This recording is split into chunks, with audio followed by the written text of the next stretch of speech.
I've stood behind locked plant gates in city after city, looking at grass growing in parking lots where they used to make steel, where they used to make cars, where they used to make washing machines, where they used to make bicycles. And now the plant gates are locked, and there's grass growing in the parking lots, and the neighborhoods around them are deteriorating. And people lost their jobs, and then they lost their homes. They lost their health insurance. They lost their pensions, or at least a big part of them. And there's grass growing in the parking lots. It's time that we had a President of the United States who had the willingness to challenge these trade systems and say what I'm about to say, and that is that my first act in office as President of the United States will be to cancel NAFTA, get out of the WTO, and have trade that's based on workers' rights, the right to organize, the right to collective bargaining, the right to strike, the right to decent wages and benefits. Here we are in a UAW hall, in a place that has been a focal point of so much progress in America, where men and women have come together in support of each other's right to make a decent living, but also making a contribution to the American economy.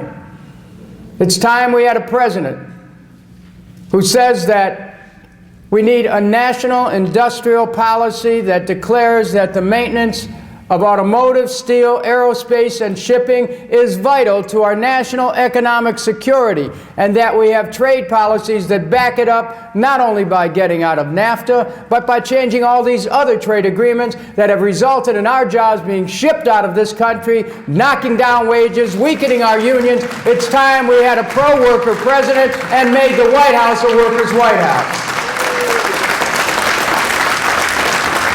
And we need to rebuild America. Franklin Roosevelt understood it, that good old-fashioned democratic economic approach of putting people to work, millions of people to work, rebuilding our water systems, our sewer systems, our highways, our bridges, a new WPA program, put millions of people to work in good-paying jobs. There's no reason why America should be in this economic doldrums, except that the wealth is accelerating to the top. Our energy policies accelerate the wealth to the top, with the oil companies running the White House. Well, when I'm President of the United States, those oil companies will not be running the White House anymore, because we're going to make a transition away from oil and coal and even nuclear to carbon-free and nuclear-free energy policies, wind and solar. We're going to create millions of jobs, and we'll create millions of jobs, and the auto workers will be organizing a lot of those jobs, because we're going to create millions of jobs, and people will then be manufacturing wind and solar micro units, which we'll install in homes and businesses, lowering our energy costs, lowering our carbon footprint. We haven't even begun to see the economic progress that is possible in America, but we need to take a new direction where we stop accelerating the wealth to the top. And by having a more equitable distribution of the wealth, that means jobs for all. Right? That's why I'm running. That's why Michigan should come out. That's why they should vote for Kucinich. Send that message. Make America aware. Lift up the health of the American people. Get out of NAFTA. Get out of Iraq. Make sure we have health for our people.